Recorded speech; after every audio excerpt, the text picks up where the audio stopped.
மனிதமும் மதமும் நூல் திறனாய்வு. ஆசிரியர் கி. வீரமணி. நாள் 30/7/2021. வணக்கம். உயரெண்ணங்கள் மலரும் சோலை என்றார் புரட்சி கவிஞர் தந்தை பெரியார் அவர்களை பற்றி.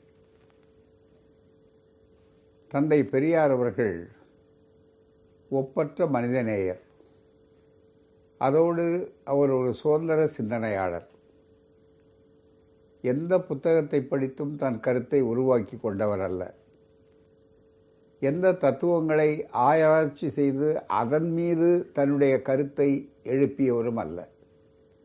மாறாக தனக்கு தன் வாழ்வில் சுற்றுச்சூழலில் ஏற்பட்ட அனுபவங்களையே அவர்கள் பாடங்களாக கொண்டு அவைகளை ஆராய்ந்து தெளிந்த முடிவுக்கு வந்து தனக்கு மட்டும் இந்த தீர்வு இருந்தால் போதாது என்ற ஒரு சுயநலத்தை விட்டு உலக மானிடமே இதனால் பயன்பெற வேண்டும் என்பதற்காக எதிர்நீச்சல் அடித்து மிக பெரும்பாலோருடைய கருத்துக்கள் எதுவாக இருந்தாலும் அதை பற்றி கவலைப்படாமல் நல்ல பெயரை எடுக்க வேண்டும் என்று விரும்பாமல் மக்களை திருத்த வேண்டும், மக்களுக்கு இருக்கிற நோயை தீர்க்க வேண்டும் என்ற அளவில் அறியாமை நோயை அவர்கள் சிறப்பாக அதை எதிர்த்து போராடுவதற்கு பல முறைகளை கையாண்டதில் மாலை நேர பொதுக்கூட்டங்களைப் போலவே அவருடைய உரைகள் அத்தனையும் சிறு சிறு வெளியீடுகளாக வந்திருக்கின்றன.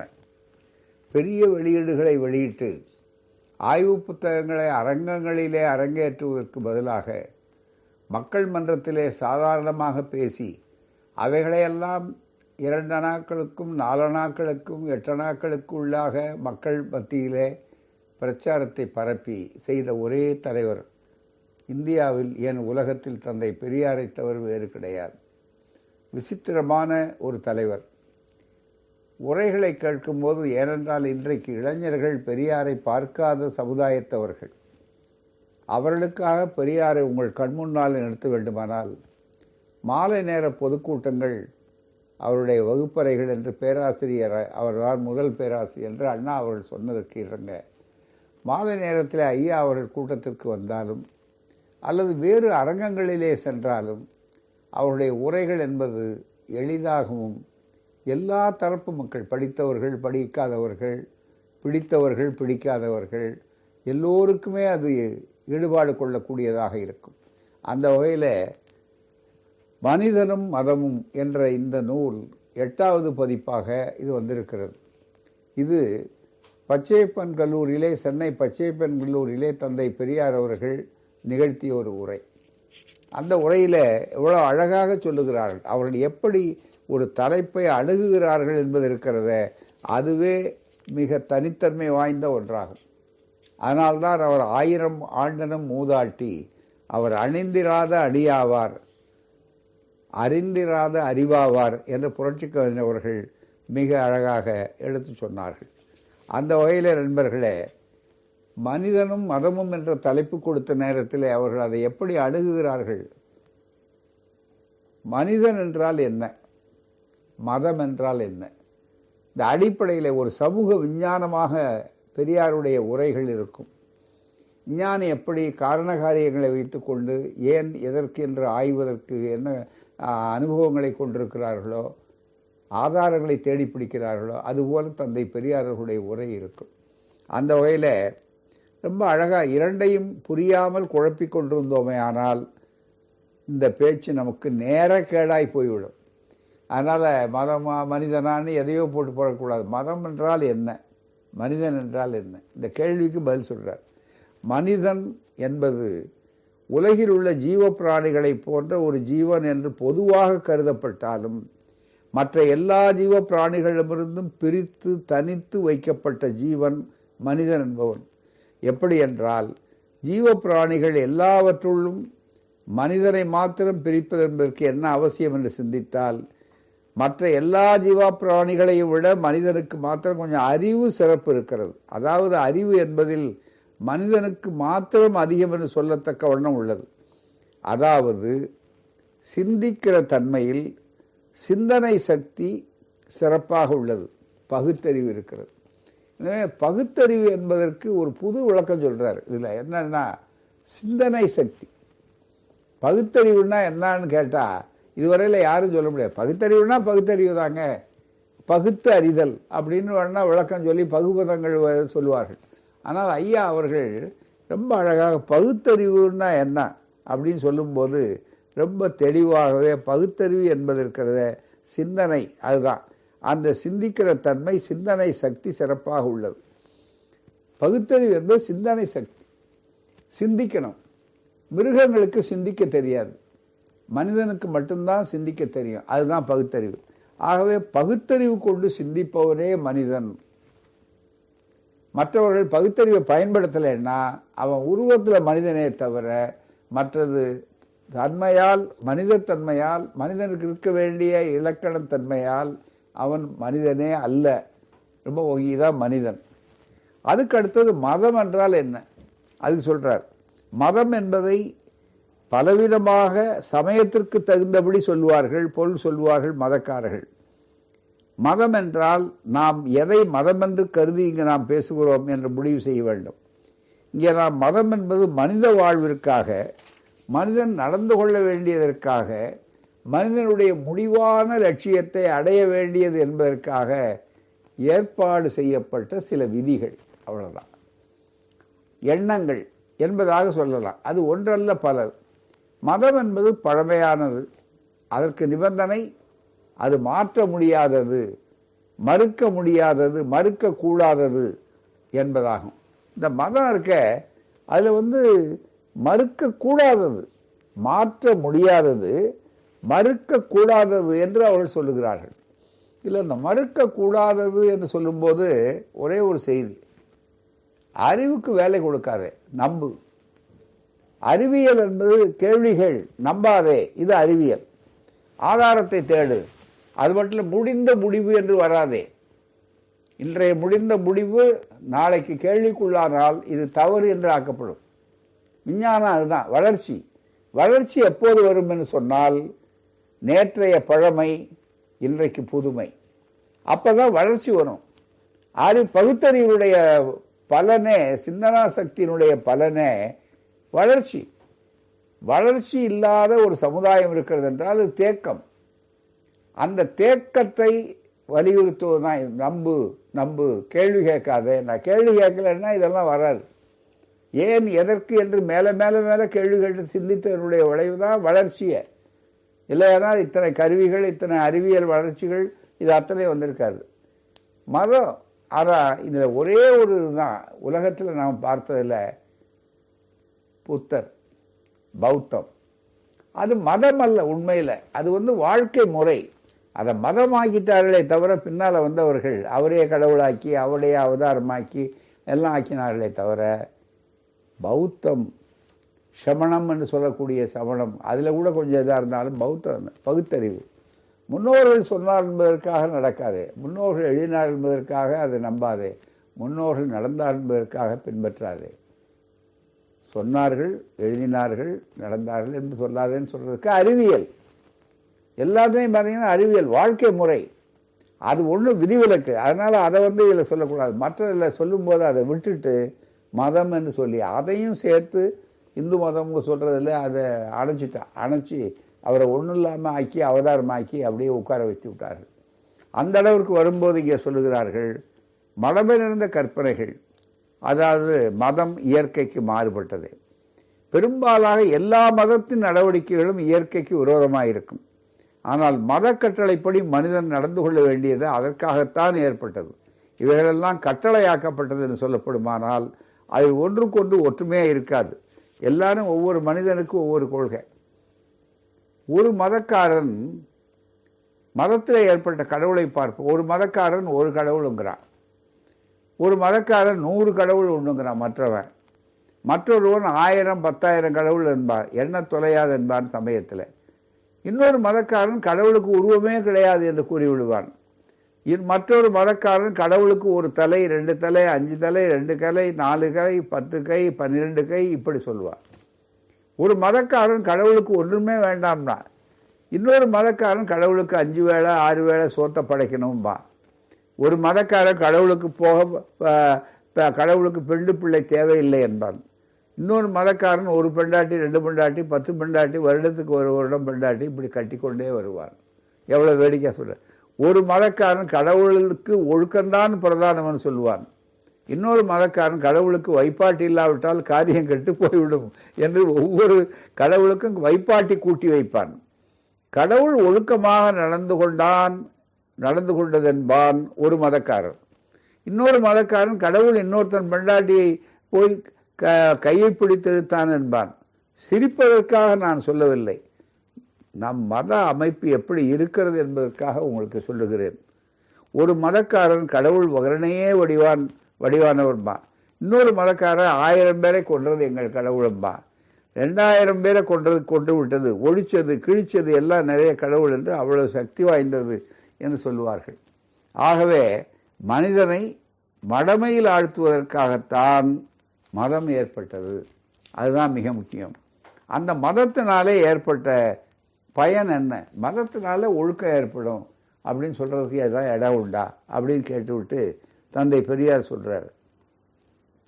ஆயிரக்கணக்கும் அதற்கு மேலான, இன்னும் சொல்ல போனால் யுகக்கணக்கானவர்கள் என்று சொல்லும்படியான காலத்திலிருந்து இதுவரையிலும் இவ்வளவு கருத்துக்களும் நம்பிக்கைகளும் மக்களிடையே புகுந்திருந்தும் மதத்தினால் மனித சமுதாயத்துக்கு, மனிதனுக்கு ஏதாவது நன்மை உண்டா?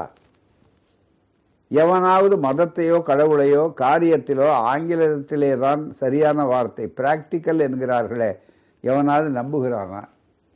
பிராக்டிக்கலா எவனாவது நம்புறானா? எல்லாம் அவன் செயல்னு இவன் தானே எல்லாம் பண்ணிட்டு இருக்கான். எல்லாம் ஓன் செயலை தவிர அவன் செயல் என்ன இருக்கு அப்படின்னு சொல்லி அதை அழகா சொல்லுவார் ஐயா அவர்கள். போறாம கடவுளையோ உண்மையாக நம்புகிறானா என்று பார்த்தால் எவ்வளவு ரூபாய் கொடுத்தாலும் யாரும் வரமாட்டார்கள். பந்தய கட்டுறாரு. நான் நம்புகிறேன், நான் நடந்து கொள்ளுகிறேன், நான் ஒழுக்கமானவன், நான் யோக்கியமானவன், ஒழுக்கமும் யோக்கியமும் என்னிடம் இல்லாவிட்டால் நான் உண்மையான கடவுளை நேசிக்கவில்லை என்று சொன்ன ஒரு ஆள் வரமாட்டார். நீங்கள் எவ்வளவு ரூபாய் கொடுத்தாலும். அதில் வித்தியாசமே அவ்வளவுதான். கடவுள், மோட்சம், நரகம், மதம், சம்பிரதாயம், ஒழுக்கம், இப்படி ஏராளமாக மதத்தின் பேராலே மக்களிடையே பாய்ச்சி காலத்தில் வந்திருக்கிறார்கள். எல்லா கடவுளுக்கும் நம்பிக்கை. அது மட்டுமல்ல, இன்னொரு கேள்வி கேட்கிறார் தந்தை பெரியார் அவர்கள். கடவுளாகட்டும், மதமாகட்டும், மோட்சமாகட்டும் வைத்துக்கொள், ஏன் என்ன இருக்கிற வைத்துக்கொள். அடுத்து கேட்கிறார், எதுவானாலும் அது தனிப்பட்டவனுடைய தனி சொத்து, அது உன்னுடையது, உலகத்துக்கு பொது சொத்து அல்ல. போராவே ஒழுக்கம், நாணயம் என்பது பொது சொத்து. இந்த கருத்து ரொம்ப உயர்வான கருத்து. உலகத்துக்கு பொது சொத்து அல்ல, ஒழுக்கம், நாணயம் பொது சொத்து. நான் பக்தி இல்லாமல் இருந்தால் நரகத்துக்கு போவேன் என்றால் உங்களுக்கு என்ன? நான் போய்விட்டு போகிறேன். நான் கடவுளை நம்பவில்லை, அதை நான் கொழுக்கட்டை என்று சொல்லுகிறேன், நான் போய்விட்டு போகிறேன். உங்களுக்கு ஒன்றும் நஷ்டம் இல்லை பாருங்க. அதனால எனக்கு பக்தி இல்லை என்பதால உங்களுக்கு என்ன நஷ்டம்? எனக்கு ஒழுக்கம் இல்லை என்றால் என்ன ஆகும் பாருங்கள், நாணயம் இல்லை என்றால் என்ன ஆகும் என்று பாருங்கள், உண்மை உணர்வில்லை என்றால் என்ன ஆகும் பாருங்கள். இது மூன்றும் இல்லாதது. இன்னொரு மனிதனுக்கு செய்கிற காரியத்துக்குத்தானே அதுவும் ஒழுக்கமாக இல்லை என்றால் எங்கேயோ ஒழுக்கக்கேடாக நடந்து கொண்டிருக்க வேண்டிய அவசியம் இருக்கிறார். ஒழுக்கம், நாணயம், உண்மை, உயிர் என்ற உயர்ந்த குணங்கள் எல்லாம் பொது சொத்து. மனித சமுதாயத்தில் இது கேடாக இருந்தால் சமுதாயத்துக்கு கேடு. ஒரு மனிதன் இந்த காரியங்களிலே குற்றவாளியாக இருப்பானேயானால் கண்டிப்பாக இன்னொரு மனிதனுக்கு கேடு விளைந்திருக்கும். அது முக்கியமல்ல. பக்தி, கடவுள் நம்பிக்கை, மத கோட்பாடின்படி நடக்கிறது, இவைதான் முக்கியம் என்றால் மக்களுக்கு என்ன பிரயோஜனம்? மனித சமுதாயத்துக்கு என்ன பிரயோஜனம்? இல்லை. சொந்த காரியத்துக்கு திருடி பணம் சேர்க்கிற மாதிரி, இன்னொருத்தனை கொடுமைப்படுத்தி இவன் லாபம் பணம் சேர்க்கிற மாதிரி. ஆகவே மதத்தை ஒரு சுயநல காரியமாக பண்ணிவிட்டானே தவிர வாழ்க்கையினுடைய பொது நலத்துக்காக ஏற்பட்டது போல் செய்யவில்லை. ரொம்ப ஆழமான தத்துவம். அது மட்டுமல்ல, ஒழுக்கத்தை எப்படி மதம் கெடுக்குதுன்னா, ஒரு மதம் என்ன சொல்லுது, நீ வெள்ளிக்கிழமை அன்னைக்கு போய் உண்டியல்ல காசு போட்டா நீ செஞ்ச பாவமெல்லாம் போயிடுது. இன்னொரு மதம் வியாழக்கிழமை அன்னைக்கு பாத்தியா ஓதனா போயிடும். இன்னொரு முறை ஞாயிற்றுக்கிழமை அன்னைக்கு பாவ மன்னிப்பு சொன்னால் அடுத்த வாரத்துலேருந்து புது கணக்கு ஆரம்பிக்கலாம், அடுத்த வாரம் பாவத்தை மன்னிக்க சொல்லலாம் அப்படிங்கிறான். அப்போ ஏன் ஒரு மனிதன் ஒழுக்கமாக இருக்கணும்னு அவசியம் இல்லையே? ஏன்னா அதுக்கு தான் பிராயச்சித்தம் இருக்க, அதுக்கு தான் கழுவாய் இருக்க, அதுக்கு தான் தண்டம் கொடுத்துட்றானே. ஆனால் ஒழுக்கம் அப்படி அல்ல. ஒழுக்கத்துக்கு அது தவறு. ஆகவே தான் மதம் ஒழுக்கத்தை சொல்லிக் கொடுப்பதற்கு இல்லை, ஒழுக்க ஈனத்துக்கு பாதுகாப்பு அளிக்கிறது, தூண்டுகோலாக இருக்கிறது. எனவே தான் பொது சொத்தாக இருக்கிற ஒழுக்கத்தை காப்பாற்ற வேண்டுமானால், பொது சொத்தாக இருக்கிற ஒழுக்கத்துக்கு பாதுகாப்பு வேண்டுமானால், தனி சொத்தாக இருக்கிற பக்தியை போட்டு குழப்பிக் கொண்டிருக்கக்கூடாது. ஒரு மனிதன் ஆத்திகனா என்பது முக்கியமல்ல, ஒரு மனிதன் ஒழுக்கமானவனா நாணயமானவனா என்பதுதான் மிக முக்கியம் என்று சொல்லி மிக தெளிவாக இங்கே மிக முக்கியமாக இருக்கிறது என்று சொல்லுகிறீர்கள். சிதம்பரத்தில் நான் பேசிக்கொண்டே இருந்தேன். என்னுடைய பழைய நண்பர் காங்கிரஸிலே கூட ஒத்துழைத்தவர், எனக்கு உதவியாக இருந்தவர். அவரே, நாயக்கரே, என்ன உங்கள் புத்தி இப்படி போய்விட்டது அப்படின்னாரு. நான் அங்கே பேசினேன், இப்படி கடவுளுக்காக பணத்தை நேரத்தை நாசமாக்குகிறீர்களே என்று. அதற்கு அவர், உங்கள் புத்தி இப்படி போய்விட்டதே என்றார். நான் என்னப்பா அப்படி போய்விட்டதுன்னு என்றேன். இப்போ வேடிக்கையாக இருக்கு பாருங்க.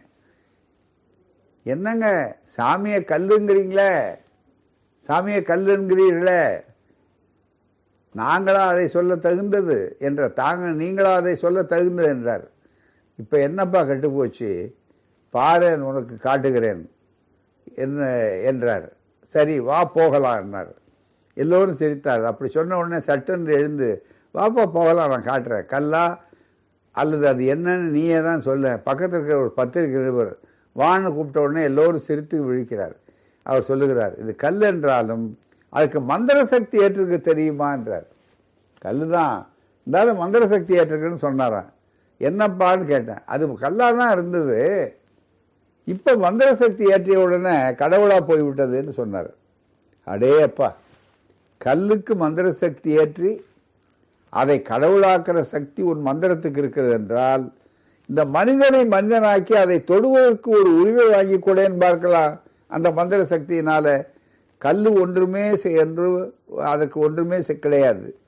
அதையே மந்திர சக்தியாக்கி இவ்வளவு வேலை பண்ணி கடவுளாக்கி விட்டது என்றால், இவன் மனிதன், இவனுக்கு எல்லா சக்தியும் இருக்கிறது, இவனுக்கு ஏற்ற சக்தி மந்திர சக்தியை அதை சொல்லு பார்க்கலாம் என்று வேண்டாவாதத்துக்கு என்று கூறிவிட்டு போய்விட்டார்.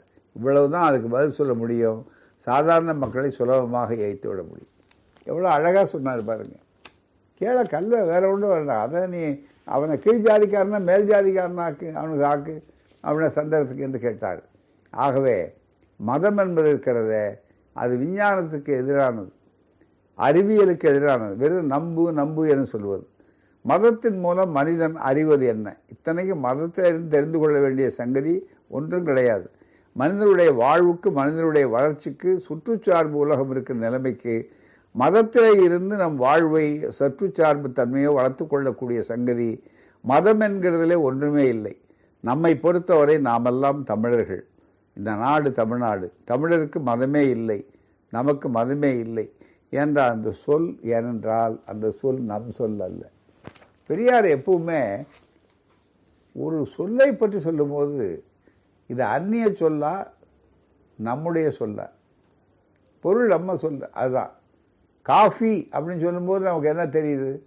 அது வெளியிலேருந்து வந்ததுன்னு தெரியுது. ஹிந்தின்னாலே என்னன்னு தெரியுது? வெளியிலேருந்து வந்தது. ஹிந்து மதம் அப்படின்னு சொன்னாலே வெளியிலேருந்து வந்ததுன்னு.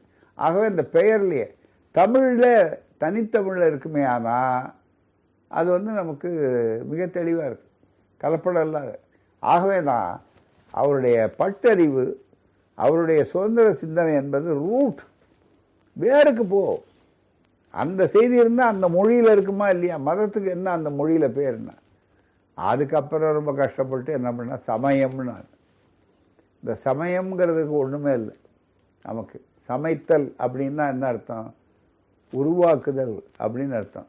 அப்போ அது தானாக உண்டாகலை, உருவாக்கியிருக்கா. இப்படி ஏராளமான கருத்துக்களை கடவுளும் மதமும் என்று சொல்லுவதில் தெளிவாக சொல்லியிருக்கார். சொல்லிட்டு இதுதான் பகுத்தறிவாதிக்கும் மதவாதிக்கும் இருக்கிற வேறுபாடோட தெளிவாக தெரிந்து கொள்வதற்கு இந்த புத்தகத்தில் கடைசியாக முடிக்கிறார். முடிக்கிறப்ப இன்னும் சொல்லுகிறேன், நான் இப்போது சொன்னதையெல்லாம் நம்பி விடாதீர்கள். உட்கார்ந்து கொண்டு நன்றாக யோசனை பண்ணுங்கள். ஒவ்வொரு நாளும் பெரியவர்கள் சொல்லுவார்கள், கடவுளை பற்றி கொஞ்ச நேரமாக நினையுங்கள் என்று.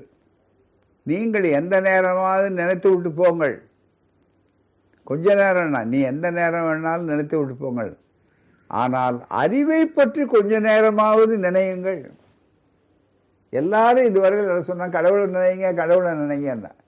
தந்தை பெரியார் தான் மனிதன் அப்படிங்கிறவன் எப்படி இருக்கணும் அப்படின்னு கேட்டா, ஒவ்வொரு நாளில் நீ மற்ற நேரம் என்ன வேணாலும் செய்யலாம், எவ்வளோ இருந்தாலும் அறிவை பற்றி கொஞ்ச நேரமாவது சிந்தியுங்கள். எவ்வளோ அழகான அறிவுரை. வேறு யாராவது வரல அறிவை பற்றி சிந்திச்சிருக்கானா என்று கேட்டுக்கொண்டு இந்த வாய்ப்பை கொடுத்த நண்பர்களுக்கு உண்மையாக மனப்பூர்வமாக நன்றியை தெரிவித்துக் கொள்கிறேன்னு முடிக்கிறார். நம்பாதே, அறிவுக்கு இடம் கொடு. எப்படிப்பட்ட ஒரு வாய். ஆகவே தான் நண்பர்களே, இந்த மதம் மனிதனின், இன்றைக்கு மதத்தினால வாழ்ந்தவர்கள் யார்?